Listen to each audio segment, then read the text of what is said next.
সম্প্রতি গাজীপুরে কালিয়াকৈরে ১৩ বছরের মাদ্রাসার ছাত্রীকে এক হিন্দু যুবক অপহরণ করে ৩ দিন আটকে রেখে দলবদ্ধভাবে পাশবিক নির্যাতন চালায়। অতীতের মতোই মিডিয়া নীরব, প্রশাসন নীরব। যদি অতীতে দেখেছি এই ধরনের ঘটনা সর্বোচ্চ আসামির গ্রেপ্তার ব্যতীত উপযুক্ত শাস্তি পর্যন্ত পৌঁছায় না। এমত অবস্থায় সঠিক আইনের প্রয়োগ না থাকায় জনগণ নিজেই শাস্তি প্রদান করলে ইসলাম সমর্থনযোগ্য হবে কিনা, খুবই দরকারি প্রশ্ন। দেখুন, গাজীপুরের ঘটনাটা নিয়ে আমাদের সবারই কম বেশ মুখ খোলা দরকার, আমাদের সবারই এই ব্যাপারে কথা বলা দরকার। এই ঘটনা আমি যতটুকু শুনেছি যে ২ মাস আগে ঘটেছে, অথচ ২ মাস পর্যন্ত এই ঘটনা ধামাচাপা দেওয়া হয়েছে।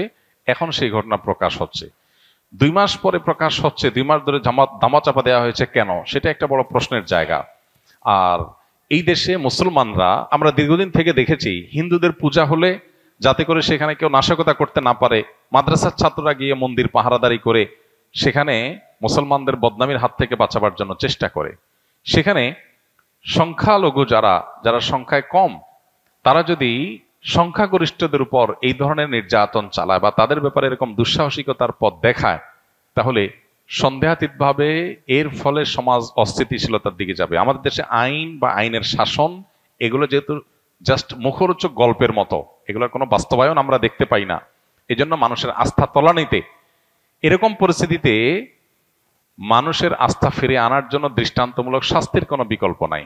অতএব এ ধরনের ইস্যুতে বিশেষ করে জড়িতদেরকে দৃষ্টান্তমূলক শাস্তির মুখোমুখি করার কাজটা যদি প্রশাসন করতে ব্যর্থ হয়, তাহলে মানুষ আইন নিজের হাতে তুলে নিলে তার দায়ও এই লোকগুলোর উপরেই পড়বে।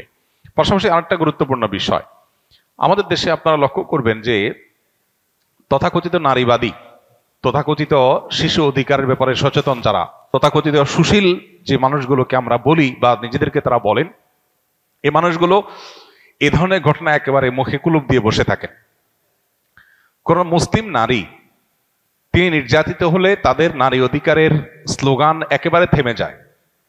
আজকে যদি ঘটনাটা উল্টো হতো, ধরা যাক কোনো মাদ্রাসার ছাত্র, কয়েকজন ছাত্র কোন হিন্দু একটা মেয়েকে, যে শিশু, তাকে তুলে নিয়ে গিয়ে যদি এই জুলুম করতো, এই নির্যাতন করতো, তাহলে আজকে সারা দেশের মিডিয়া, সারা দেশের তথাকথিত প্রগতিশীল নারীবাদী, এদের পেরেশানের কোনো শেষ থাকতো না, এদের আওয়াজ অনেক বেশি শোনা যেত। কিন্তু দুর্ভাগ্য যে এখন যখন মুসলিম ভিকটিম, তখন এরা একেবারে চুপ, এদের মুখে কুলুপ। আমি যেন বলার চেষ্টা করি, বিভিন্ন সময় আমাদের সমাজে এই জাতীয় ইস্যুগুলোতে তথাকথিত মানবাধিকার কর্মী কিংবা তথাকথিত মানবতাবাদী, নারীবাদী, এ জাতীয় বিভিন্ন মুখরোচক স্লোগান যারা ধারণ করছে, এই মানুষগুলোর মুখোশ, তাদের আসল রূপ আমাদের সামনে ফুটে ওঠে। এটা দুর্ভাগ্যজনক। অতএব এদেরকে চেনার এই সুযোগগুলো যখন আমরা পাই, তখন আমাদের উচিত হলো তাদেরকে ভালো করে চেনা এবং সতর্ক থাকা। আমরা সবাই যার যার জায়গা থেকে গাজীপুরের ঘটনায় দায়ীদের দৃষ্টান্তমূলক শাস্তির জন্য যার যার জায়গা থেকে চেষ্টা করব এবং কথা তুলব। আল্লাহ তাআলা আমাদেরকে ন্যায্য বিচার পাওয়ার তৌফিক দান করুন। খ্রিস্টান ধর্ম প্রচারে তারা একটা অডিও রিচার্জেবল ডিভাইস মানুষকে হাতে হাতে দেয়, এবং রিচার্জেবল মোবাইলের মতো দেখতে হওয়ায় মানুষ আগ্রহের সাথে গ্রহণ করছে। এর বিরুদ্ধে আমাদের কি কিছুই করার নেই? ভাইরা আমার, খ্রিস্টান মিশনারিগুলো আমাদের দেশে ধর্মান্তকরণের যে প্রক্রিয়া চালাচ্ছে, সেটা আজকে নতুন না, অনেক দিন ধরে। এবং আপনারা জানেন, খ্রিস্টান মিশনারিগুলোর এই যে অপতৎপরতা, এই অপতৎপরতা আমাদের পাহাড়ি অঞ্চলকে অস্থির করে তুলতেছে, এবং সেখানে প্রতিনিয়ত মানুষ অশান্তির মধ্যে বসবাস করতে হচ্ছে। আমাদের এই ছোট্ট একটা দেশকে নিয়ে যে ষড়যন্ত্র হয়, এর ভিতরে সবচেয়ে বড় ষড়যন্ত্র হলো খ্রিস্টান মিশনারিগুলোর ষড়যন্ত্র। এই ষড়যন্ত্রকে নস্যাৎ করার জন্য আমাদের সতর্ক হতে হবে। সোশ্যাল মিডিয়াতে, ফেসবুকে আপনারা দেখবেন যে বিভিন্ন ধর্মের মানুষেরা প্রতারণা করে তাদের ধর্মের দাওয়াত দিচ্ছে। কিভাবে? এই যে একটা ডিভাইস একজনকে ধরাই দিচ্ছে, সাধারণ মানুষ মোবাইল টোবাইলে জাতীয় কিছু মনে করে নিচ্ছে, এরপর দেখা যাচ্ছে ওখানে শুধুমাত্র খ্রিস্টান ধর্মের বিভিন্ন বক্তব্য, ওয়াজ নসিহত, বই পুস্তক, ইনজিল ইত্যাদি আছে, আর কিছু নাই। তার মানে খুব কৌশলে প্রতারণা করে মানুষকে অন্য ধর্মের দিকে আহ্বান করা হচ্ছে।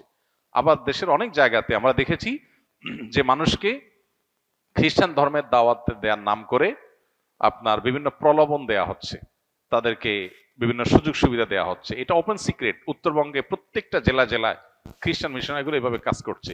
এবং উত্তরবঙ্গে গেলে দেখা যায় তাদের যে পরিমাণ কার্যক্রম, অফিস আদালত, গাড়ি ঘোড়া, তাদের লোকবল যেভাবে কাজ করছে, প্রশাসনের কিছু অসাধু মানুষ সামান্য কিছু ঘুষ পেয়ে তারা অনায়াসে এদেরকে এই অনৈতিক এবং অবৈধ রাষ্ট্রীয় আইনে যেটা নিষিদ্ধ প্রলোভন দেখিয়ে ধর্মান্তরিত করার এই কাজটা তারা কিন্তু অহরহ করে যাচ্ছে, যেন দেখার কেউ নাই। ডক্টর আব্দুল্লাহ জাহাঙ্গীর রহমাহুল্লাহ সারা জীবন এ ব্যাপারে মানুষকে সতর্ক করেছেন, জাতিকে সতর্ক করেছেন, এ নিয়ে বহু বই তিনি লিখেছেন এবং এই কাজ করতে করতেই আল্লাহ তাআলা তাকে দুনিয়া থেকে নিয়েছেন। অতএব আমাদের উচিত হবে সতর্ক থাকা। রাজধানী ঢাকার বেশ কয়েকটা গুরুত্বপূর্ণ জায়গা আছে, যে জায়গাগুলোতে খ্রিস্টান মিশনারিরা এবং কাদিয়ানিরা যে সমস্ত মানুষকে ধর্মান্তরিত করে তাদেরকে এনে এই সমস্ত জায়গায় রাখা হয় এবং তাদেরকে এস্টাবলিশড করা হয়। আমরা পৃথিবীর অনেক দেশের কথা জানি, ইন্দোনেশিয়া এবং আরো বিভিন্ন দেশের কথা জানি, যে সমস্ত দেশে একসময় খ্রিস্টান মিশনারিগুলো এইভাবে ধর্মান্তরিত করার কাজ শুরু করেছে।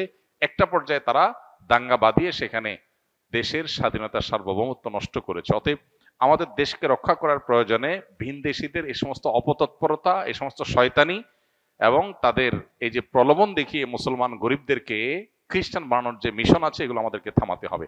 আপনারা সোশ্যাল মিডিয়াতে অনেক পেজ দেখবেন, এই পেজগুলোতে ছল ছাত্রের আশ্রয় নেওয়া হয়।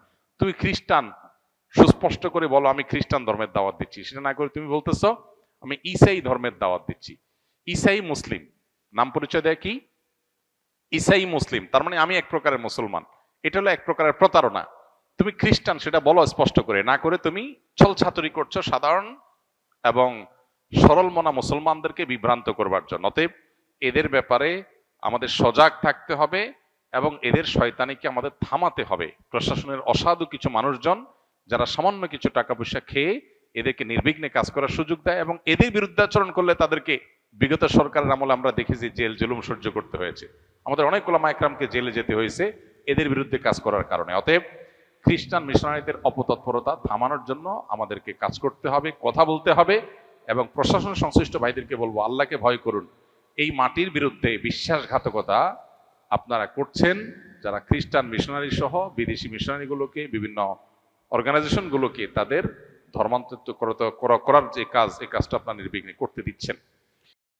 আস-সুন্নাহ ফাউন্ডেশন, উম্মার স্বার্থে সুন্নাহর সাথে।